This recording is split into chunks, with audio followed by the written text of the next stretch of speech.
So hi everybody, good morning again. This is AJ Aronstein, Dean of Beyond Barnard, and we're here for day 4 of Humanities Graduate School Week. I think this is always my favorite day. The alumni panel is always my favorite discussion of the week. We're joined by 3 amazing alums in different graduate programs in different time zones who are joining from their respective hideaways today. As a reminder, if you'd like to ask questions throughout the conversation today, please feel free to chat me privately, or you can also send your chat to the entire group. Or if you don't mind being on the recording, you can certainly come off mute and ask out loud, as we are a relatively small group. But kind of without further ado, I don't think there's any additional housekeeping. Tomorrow's event will be the faculty panel discussion, and that will be the conclusion of Humanities Graduate School Week. So basically the way this will go is I'll ask the panelists to introduce themselves, talk a little bit about their work and what brought them to graduate school. And we have a couple of questions that we circulated prior to our conversation, but then also we'd love to hear from you all and get some of what's been on your mind, especially as you've been participating in these conversations the last few days.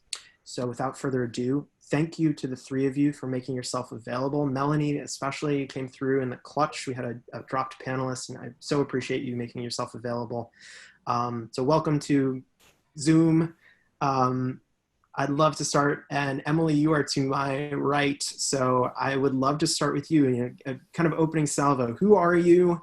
What do you work on, and what brought you to graduate school from Barnard in the first place? Sure. Hi, I'm Emily. I'm a 4th-year PhD candidate at USC in Cinema and Media Studies. I had a pretty big gap before coming back to grad school, so I had about 5 years after graduating Barnard. I had gone into kind of film production work before I realized that I actually liked the kind of critical side more, which is what grad school is. So I came back and I got my master's and then PhD at USC as well. Great. Hannah, you're next to her. Hi, everyone. I'm really happy to be here. My name's Hannah Hussamy, and I graduated from Barnard in 2016.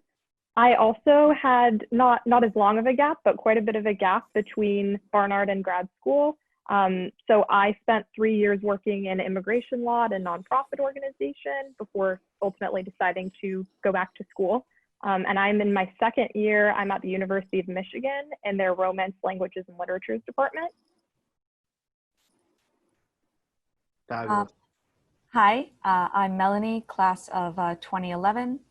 I also took a gap of about 3 years. I worked in journalism and nonprofit work. And then I went back to my undergrad degree, but at grad level now at UCLA in comparative literature. So I work in French and Russian literature, and I'm entering my 7th and final year in the program. So I think, thanks for those introductions. I think it's really helpful that all 3 of you took gaps of kind of varying lengths. So maybe we can start there and tie this question of self-reflection and discerning your fitness to graduate school and these, programs that can take quite a number of years.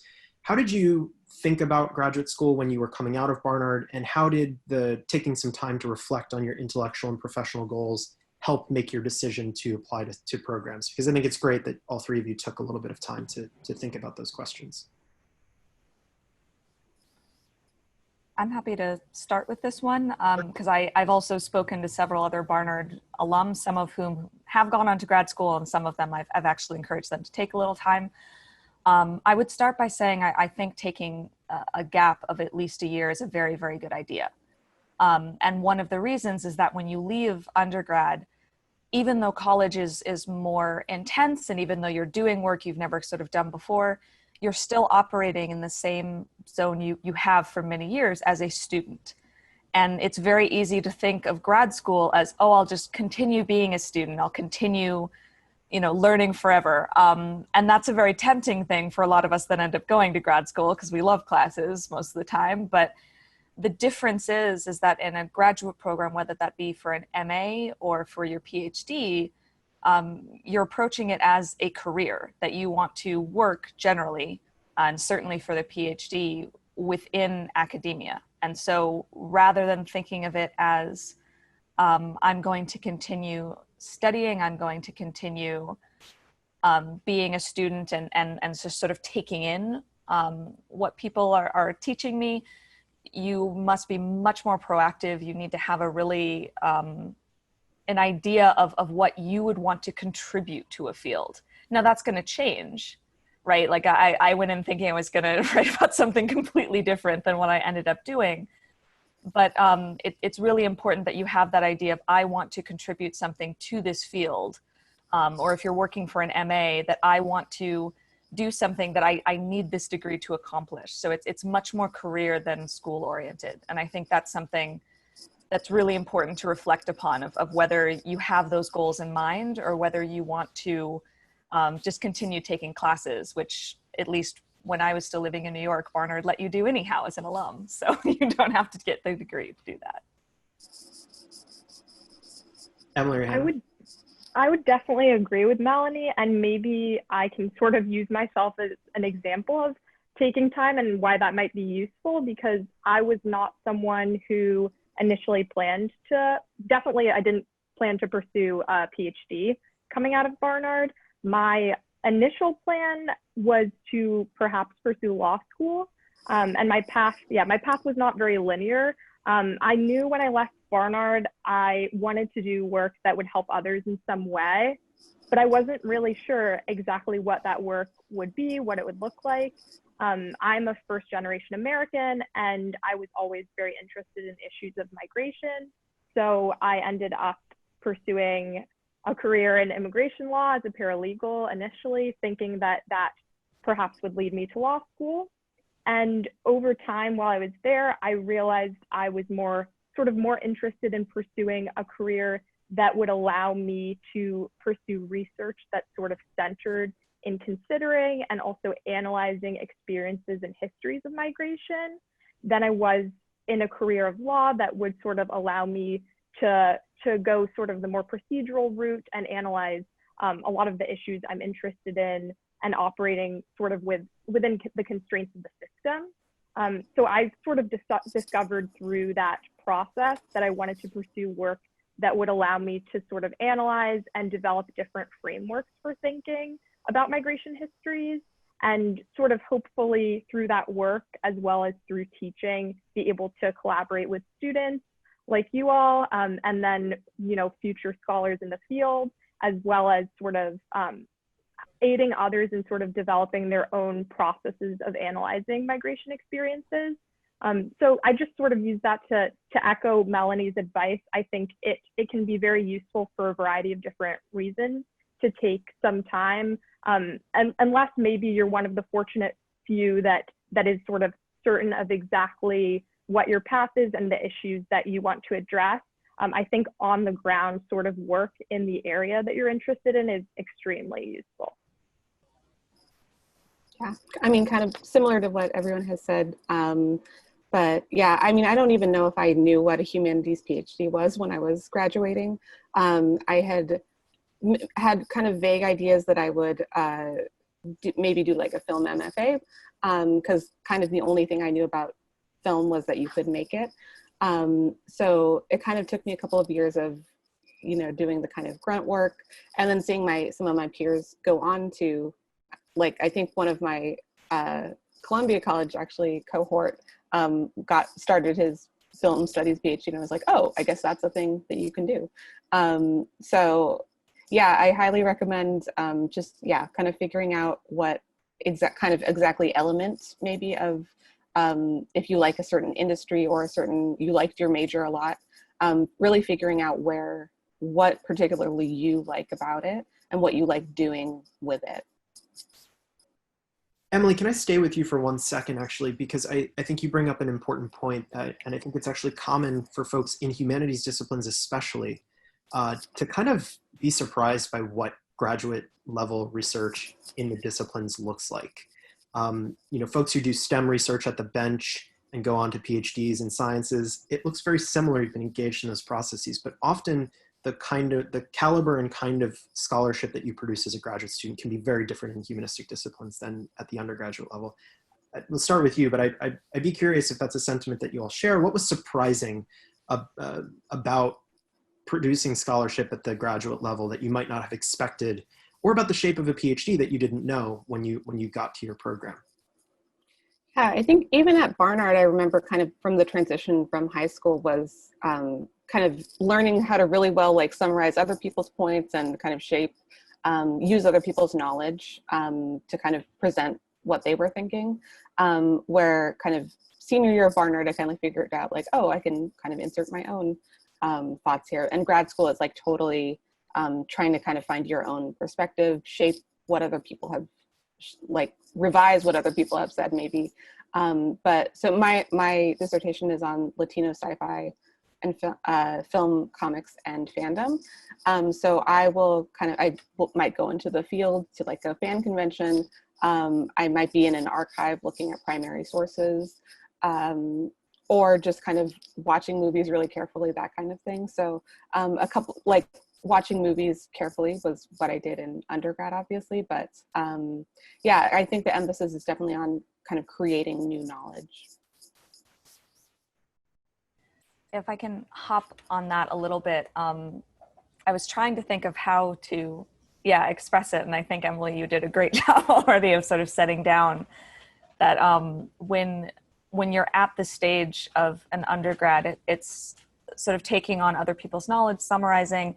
But when you're doing your undergraduate thesis, a lot of times in the programs that do it, it's still your own voice, right? But what matters is that it's sort of original in the sense of it's coming from you. And I think the difference in grad school research is moving from original, as in I thought of it myself, this is my perspective, to unique. That, oh, in fact, someone in like 1980 said this already. You know, there's a lot of frustration that can come from that, of going through and realizing, oh, this has already been established. And so learning, are you building on something? Are you refuting something? Are you adding a different angle? Is there? I would also say, in building on your point, again, which you've laid out very well in terms of different sources, right, that you can sort of draw on. My field and sort of comparative literature, even as someone who does more contemporary things, there's a lot of archival work. Learning how to navigate an archive is a very graduate student experience that I never really did as an undergrad. You know, we got to see JSTOR and maybe an online archive once, but learning how those policies fall in place, how to interpret truly primary materials in that sense. And the final thing I'd say about really the difference in research is that with all of that expectation of a unique contribution to the field, you are also, and this is from at least my own experience and the UCLA experience, you receive a lot less guidance.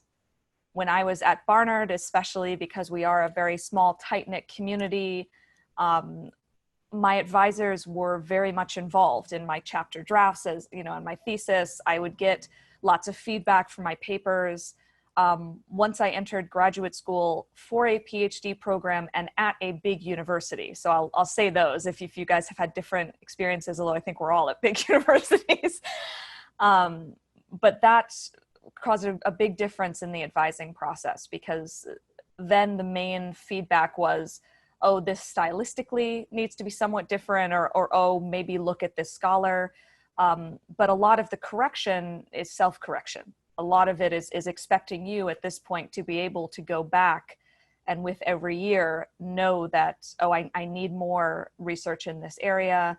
I need to build on this point. And so what you're really learning in graduate school a lot of the time is how to express your ideas in a way that fits into your field, how to weave together the really individual things you're finding with a broader narrative.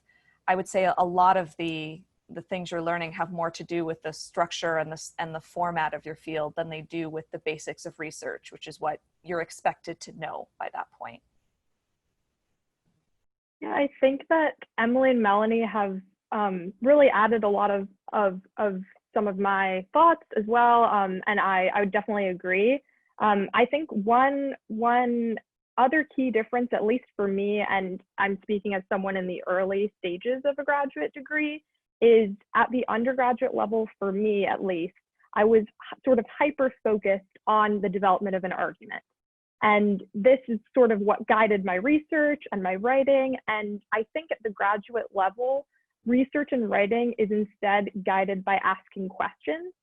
And it's the questions that I feel sort of compelled to ask that guide my research and the direction of my writing. And often I fall down different rabbit holes throughout that process of writing as well. It's a little bit, the structure in that way for me is very, very different.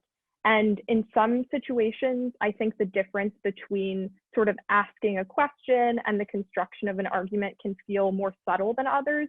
But I think that difference is something that's really important to keep in mind as you're considering whether this route and this field might be of interest to you. And I think, that difference can mean different things for different people, but I think it's a crucial sort of difference to have in mind. So and again, maybe stay with you for a second, Hannah, here. Like, all three of you have brought up important points that require you to be adaptable when you arrive at graduate school and have your eyes on different ways that you need to change. What are some of the ways that you did manage that transition? So what are some of the resources that you used? Melanie, you talked about advising, and kind of direct support can sometimes feel a little bit less, especially after coming from Barnard. So how do you advocate that students, when they arrive at programs, start to marshal resources? What resources do they use? Is it alumni? Is it the cohort? Is it faculty, to make this kind of successful transition into graduate work? Yeah, I think I'll also sort of speak to how that applies in the application stage, because I'm sort of an example of someone who, I didn't know anything about the graduate school application process. I didn't know what a PhD would really demand of me when I set out to apply to graduate school. I didn't really know anyone else pursuing a PhD. So I really applied to graduate school and sort of took my initial steps into graduate school. Not, in some ways, I think my naivety was helpful for me personally, because it meant that I wasn't sort of focusing on anything as I applied other than my passions and focusing on communicating those to other people. But having said that, I think in the application stages and initially in a graduate program, which I can also, from my experience, there's a lot more independent thought and independent work expected of you. And while there are, wonderful mentoring opportunities, a lot of that work is sort of expected to come from the student.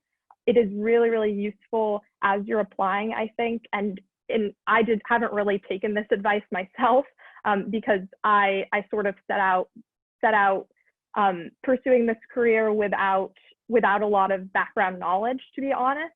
But going back and kind of reflecting on my experience, I think as much as you can to just feel comfortable and confident reaching out to people that might not be in your sort of your closest community, because this is a very sort of, it's a very small field. There's a very small group of people who end up taking these steps. So as much as you can sort of feel comfortable reaching out to, I think, alumni from Barnard, as well as, anyone really that might be able to help you along this path, and just finding people who are able to answer honest questions that you have, that's really crucial. Because whereas at the undergraduate level, a lot of that work can sort of come from the colleagues and professors that you have, things become quite different when the expectations at the graduate level are quite unique. And I just want to underline that. So as usual, everybody on the call, how much we've talked about building communities of support this entire week. But I always try to find the alumni that are on these panels through LinkedIn. It's proof positive that you can do that scholars are using that network much more often than in the past, that people will actually respond if you say the word Barnard. It's amazing. But to really underline Hannah's point about the importance of reaching out. Emily, I'd like to turn to you next with the same question of adapting. And I know all three of you left New York and went far away. But I know you and Melanie both went to California. So if there's anything you want to say about, using geographic challenges, adapting to graduate school at the same time as you're adapting to other things, I'm sure folks would appreciate that as well. Yeah, I mean, for me, it was I'm from San Diego, so LA is kind of the melding of San Diego and New York to me. So it worked out. That's great. So that was maybe less of a transition for me. But yeah, I mean, just kind of using every resource that you can can call upon, I think. The older kind of cohort kind of ahead of me has been really helpful, and just kind of I'm getting like the gossip, getting the kind of real talk of the department, and then even choosing your advisor or your kind of research person, I think is really helpful. I got really lucky because I had started my master's here without really intending to go on to the PhD, and it kind of happened that I met people that way. But I think it's also kind of hard to know personality-wise if you're gonna mesh, just kind of, because usually if you're just looking at a site, you're looking at their research. So I happen to be lucky in that department. But yeah, kind of whatever you can find. There's grad students, we had like a Facebook group before we started. So kind of those kinds of things before you even get started, I think are really helpful. Just to kind of feel like you have some sort of community before you even arrive, if you've never lived, if you're moving somewhere new. Yeah, if I can add on to this idea of reaching out to grad students in your cohort, by which we mean entering in the same year as you, right? Like I never knew that term when I was an undergrad, and then it became so crucial in grad school. Right. But not only them and people a year or so above you, I've found it personally incredibly rewarding to be a mentor to people in the past years. Again, our comparative literature program takes you through an MA and then through the PhD program. So I'm going into my 7th year. That's a lot of mentoring time, but I've found it incredibly rewarding. And that's made me go, why didn't you reach out to more people over a year or so above you? Another great piece of advice that I got my first year was your advisors are your academic people. Your advisor may not be your mentor. And so I was encouraged to not only reach out to previous Barnard professors if that felt more comfortable your 1st or 2nd year, but also just if you have a professor in a field that's not related to you. In fact, this can be better, but you take a class with them when you're fulfilling your sort of coursework in your 1st, 2nd, or 3rd year there, they can end up being a really great kind of mentor to you, talking about what it's like to finish the PhD or enter the job market or how to juggle these stresses. And they might end up having a little more time for you or being less sort of immersed in your world like you are, because they're not working directly on your project with you. So by not putting all your eggs in one basket in that way, it can really, really help with the stresses that are very real in grad school.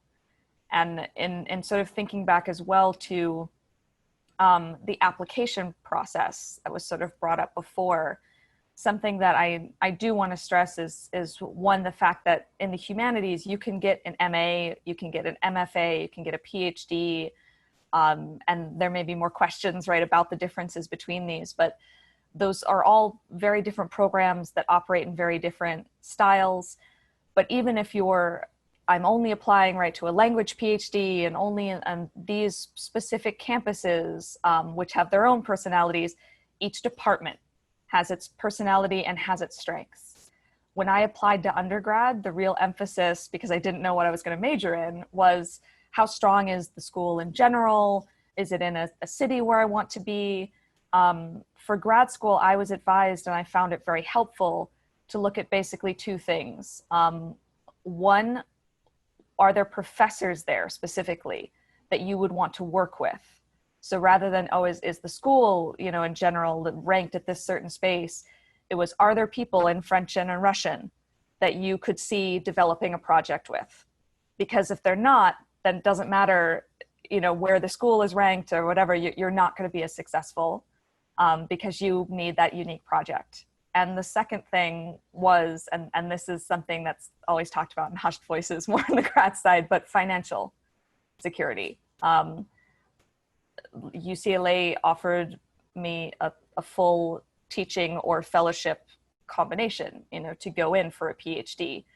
That makes a huge difference, and I would really advise, as part of that reflecting on the graduate experience, that almost all of us are going to come out of undergrad with some debt. And when you're going into a graduate program, no matter how long it is or what you're going in for, the more that your school shows that they will financially support you, that they will give you opportunities to broaden your CV with sort of teaching and things like that, the more successful you're going to be, and the more that program's really going to be worth it. I think it's great to have maybe part of this conversation now. Tough questions that you need to ask about when you're choosing programs. Part of that is financial. I think part of it is trying to understand in a real way a department's commitments to mentorship and advising of women, to diversity, equity, and inclusion, which has always been important, but I think has an even elevated sense of importance as admissions processes have changed to incorporate more holistic review of candidates, interviews in some cases. So how do you suss out some of, let's focus on kind of quality of mentorship for women and kind of diversity, equity, and inclusion considerations. The humanistic disciplines were like the home of identity politics. This is where these topics were under like serious consideration, and yet there still is obviously across academia, it's not just the humanities, deep thinking that still needs to happen when it comes to advancing traditionally minoritized groups in these programs. So I'd love any of your thoughts about, how students can really evaluate programs, and if you have any specific personal experiences you'd be comfortable sharing about, mentorship or advising or cohort building or culture in these areas. I think that would be appreciated. So I can speak a bit to my experience at Michigan. I think it's extremely important to not only look for examples of a university's commitment to diversity, equity, and inclusion sort of on paper, but also in practice. And for example, at Michigan, there is a fellowship. It's called the Rackham Merit Fellowship. That specific fellowship, which I'm currently under, is devoted to trying to kind of overcome a lot of these barriers in the field of academia that are very sort of long-standing barriers to diversity, both racial diversity and diversity as far as gender identity. So I think just looking for really concrete examples of how a university is committed to working towards overcoming those barriers and kind of continuously renewing a commitment to that is very important. I think, it is a big problem in the humanities, a lack of inclusivity and diversity, both racial and gender identity. And that's something that needs to be constantly sort of pushed against. And I think particularly with a lot of the barriers in academia, there are different sort of frameworks set up that make it more challenging to overcome those obstacles. So finding a university that is very committed to that is crucial. And I think also making sure that there are constantly dialogues around these issues is crucial. For example, I can speak to in the Spanish department, both at Michigan and more broadly, there is there's a highly gendered nature to the Spanish language. So there's a lot of conversations going on about how to overcome some of the barriers that sort of heavily gendered language can put into place. That's just one example. Looking for a university that has different committees committed to diversity and equity that are not only there as, on their website, but are actually actively engaged in these processes. They're not sort of just there for prospective applicants to see. Finding ways to make sure that commitment is authentic, I think, is really important.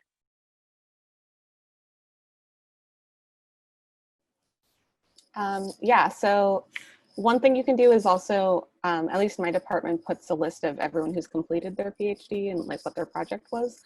So you can kind of look through those and make sure like, okay, there've been some successful Latinas that have graduated from this program before. So, like at least there's not like a, I don't know, if you can do it at least, that people have done it before. But it's also kind of like what I think Hannah, you were saying, but Melanie, you were saying about that mentorship of kind of the people after you, but because when I arrived at my kind of prospective orientation day, there were only like 2 or 3 other Latinas there that even ahead of me, and they kind of like clustered around like kind of the new Latino students, and they kind of had the inside scoop more or less. So there's been a couple of prospective students that have reached out to me directly on like Twitter. They found me on Twitter or something. So yeah, if you kind of find someone that you feel like has a similar experience to you that's currently in the program, they might be a good person to ask specifically about that. Yeah, I think just underlining, this goes back to points that you all have made about, how do you community build? What questions are appropriate to ask current graduate students? And I think these questions about identity and inclusion are absolutely where you're going to get the tea, as the kids say, about, cultural dynamics, these important questions. It's definitely appropriate to ask current students. And Melanie, I'm not sure if you wanted to add something as well. Yeah, I wanted to chime in slightly that there is always going to be at this moment, I don't mean always in perpetuity, but no matter where you look right now, a big gap between what universities are pushing that, we've embraced this diversity so much, we've done all these things, and the very slow incremental fought against changes often that are happening sort of on the ground level. And so in addition to talking to the grad students, because again, a lot of them are going to know what those debates are, if they're happening at all, right? Like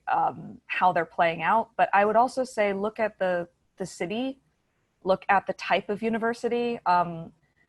Because I had gone to a very small high school in Wisconsin, and then I went to a small, college in New York. And so I wanted to go to a very large kind of like state university. Like I wanted to have a very different experience. And that was a really awesome decision for me in terms of teaching, in terms of having a completely different student body than I had been sort of raised around, to be honest. And a lot of my experiences, a lot more racial diversity, a lot more diversity among the undergrads in terms of how open they were about their gender identity, about their sexuality, things that I had always hid that they were very sort of like open about and amazing with.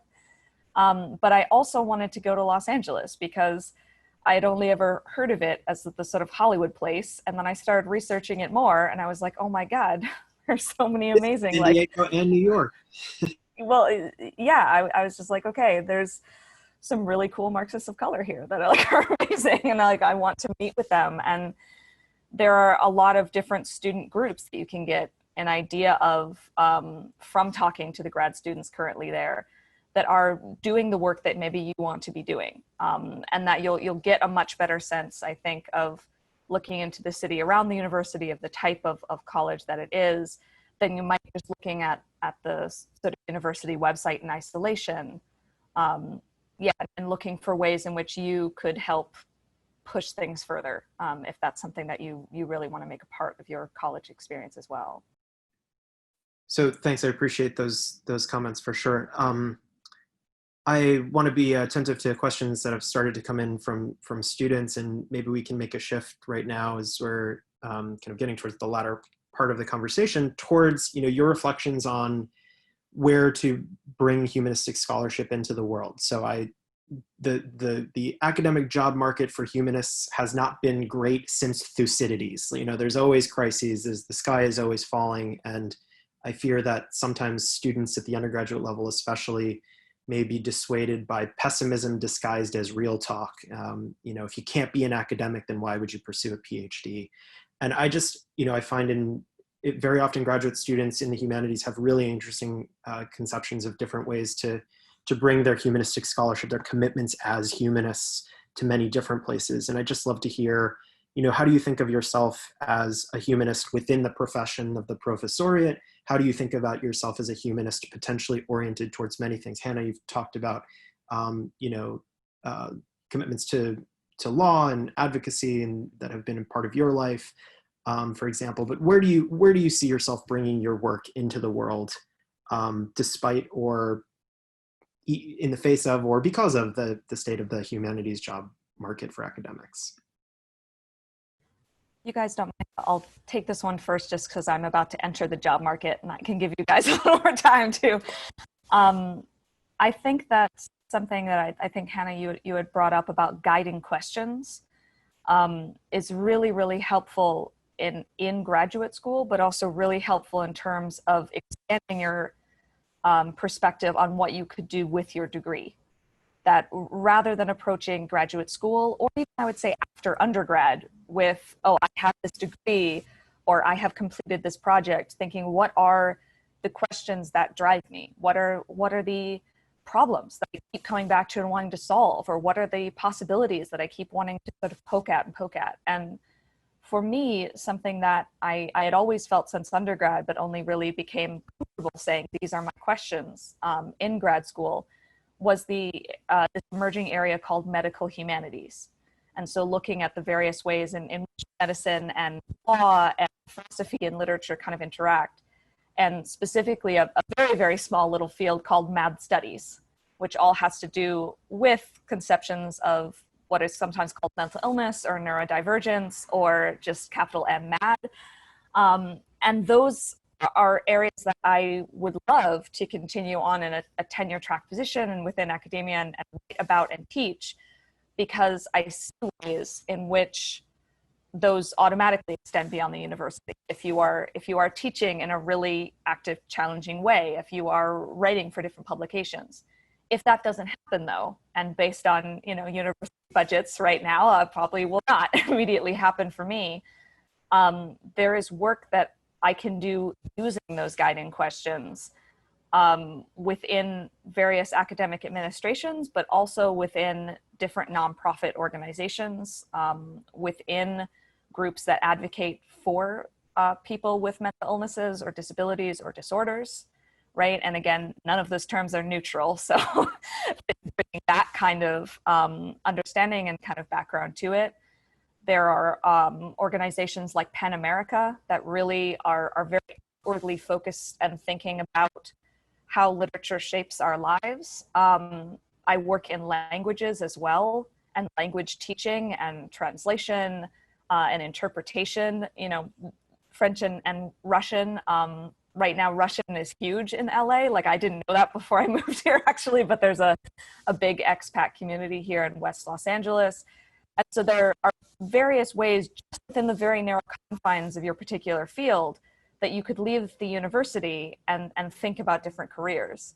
I've also, had a background in journalism that came from my literature background. I started working at the Columbia Spectator because I started doing comparative literature and was like, oh, I want to think more about like how we convince people when we write. Those are all things that you can look at, that you can continue to do internships with or make networks with within your program.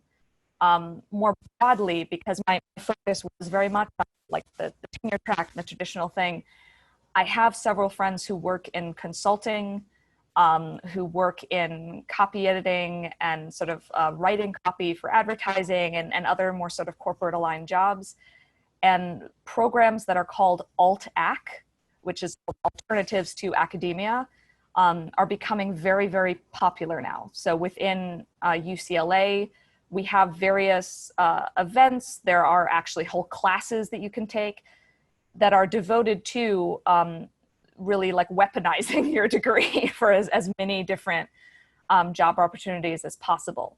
And that's something that it's become sexier for various colleges to do this within the humanities programs.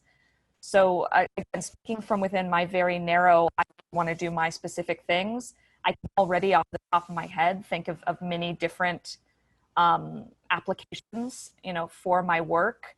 I can think of many ways as well, though, that within an academic field, my particular degree could work in many different areas. So comparative literature, I could go into teaching French, I could go into teaching Russian, I could teach English, I could teach literatures, I could work in different MAD studies programs. And so, yeah, I would just encourage you guys to take advantage, if you're thinking about outside of academia, these alt-ac kind of programs, reach out to people, see how they've used, particularly MAs, but sometimes PhDs, and really think about, as you're completing your degree, where within and without the university could I continue following those questions? Could I continue really fulfilling why I went in the first place? So let's work backwards. And Emily, I think you're farther along than Hannah, and so then we can start there. And Hannah, where did you think about, as you were applying, how did you think about these questions? But Emily, please. Yeah, so I think it's kind of, I mean, it's similar to kind of Barnard's liberal arts, just kind of that you're maybe not necessarily using exactly what you learned in like your studies, but you're learning how to learn, you're learning kind of these soft skills. One of the good things maybe of entering a PhD now is that we know the ceiling is kind of coming down. So at least my department has really pivoted to doing these kinds of alt-ac programs, making all of our connections.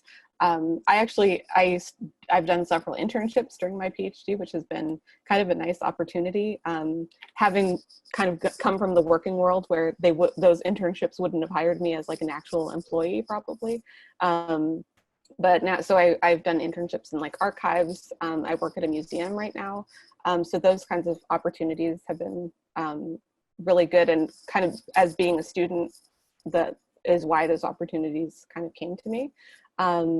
But yeah, I mean, I think, and like in the museum, there are people with doctorates, so it's like I feel like I'm actually using my degree, but also I'm not tied to the kind of academic structure, which is great, which I would love to do, but I'm also kind of planning my escape hatches where necessary. And if I can, sorry, just add one more short thing, because I wanted to build on Connie's question as well. Teaching is another huge thing that through a PhD program especially, you can get tremendous experience in teaching depending on the university or college you go to. And if that's something you're interested in, definitely look for the programs that will offer you that and take advantage of them. I'm now leaving with certificates in training pedagogy with years of experience in teaching, and that can be college, that can be tutoring, that can be high schools, that can be middle schools. So that's another thing, that if you are invested in education, right, more broadly, that doesn't have to mean, associate professor at this place. Right. But, yeah. Yeah, absolutely. Yeah, I would just add, for me, for example, my research takes a very interdisciplinary approach. So I'm looking at migration through sort of philosophical lens as well as a literary lens. I'm also interested in approaches to migration through film. So it was really important to me to find a fit, a university where that interdisciplinary approach would be really valued, because it's really important to me that as I continue to pursue my work, I'm always keeping that real world sort of impact very close at hand. So I think that's where finding a university that's a really good fit is very important, and finding mentors and colleagues who are aware and open to alternative approaches, because as we all know, the job market is not great, and particularly given the pandemic is not looking great going forward. So I think it's also really important, I think, to pursue the degree out of a genuine interest in the topic that you are pursuing, because at the end of the day, if you pursue this area with your heart set on a tenure track position, it's really such a challenge in these moments that I think you might lose sight of the importance of that sort of genuine interest in the research that you're doing, having an interest that sort of compels you to write and to read. For example, I don't love writing every day, but I'm so passionate about the work that I do and the area I'm interested in that I feel sort of compelled to the page, So I think just making sure that you're aware of the market as you go in and are pursuing the degree out of a pure interest in sort of the pursuit of knowledge and analyzing the issues that are close to your heart is really important, because that will ultimately, I think, see you through regardless of what field you end up in. I love all three of your comments, and I have to say I've been, advising in my previous work at Chicago, I used to advise doctoral students as they were entering, as they were starting to finish up and think about what's next. And what I hear in all three of your comments is a kind of much deeper commitment and awareness of the need to just keep your options open and your eyes open and exploring. So, I mean, Emily and Melanie both mentioned internships, which are becoming increasingly prominent for graduate students. You do some really cool stuff. The American Council, this is the American Societies, American Council for Learned Societies.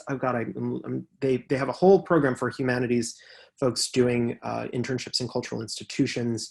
And I really appreciate your perspective here about committing to doctoral work out of a desire to pursue a topic, out of a desire to kind of contribute knowledge. The way that I've heard faculty render this is go to graduate school at the doctoral level if you want to write a dissertation, not if you want to only pursue X thing. Go because you want to produce something that spurs you to ask questions that feel urgent to you in this area. So I just really appreciate your thoughtfulness and the things that all three of you have so clearly been working on that spur you to think about the humanities, both in the academy and elsewhere. I want to kind of give one prompt to our folks who are attending.